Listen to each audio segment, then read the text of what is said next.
Za phain nitin kan chan kan rak man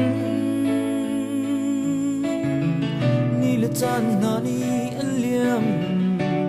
kan ngei nak chu azul e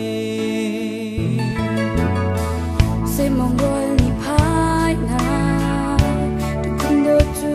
adam ki mula ko chim lia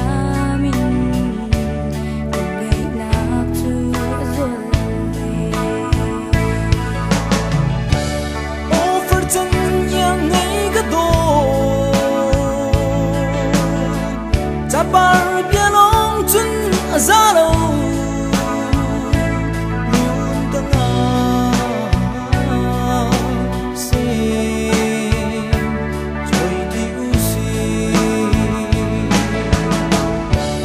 o dunya fian lau ka do mitlam chun long chun azalo yun tanga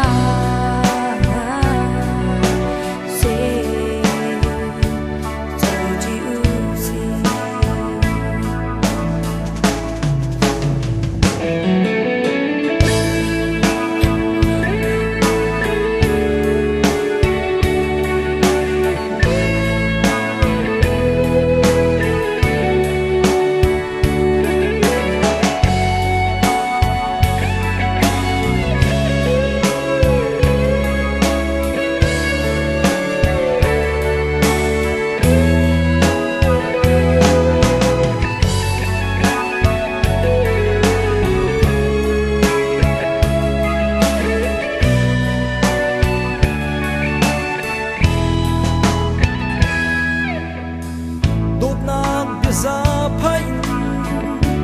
nitin kan chan kan rak man ni le chan na ni aliam kan ngei nak chu azul e se mongol ni phai na tu kun do chu adam ki mula ko chin lia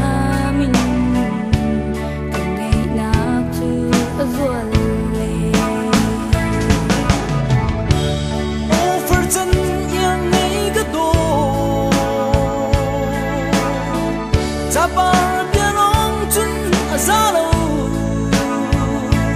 yun tanga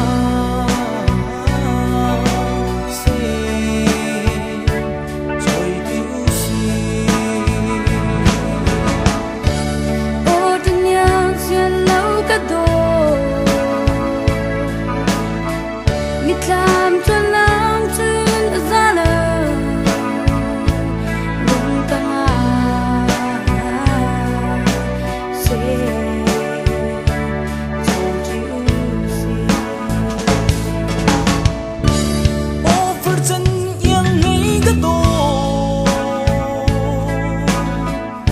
bar bia long chun azalo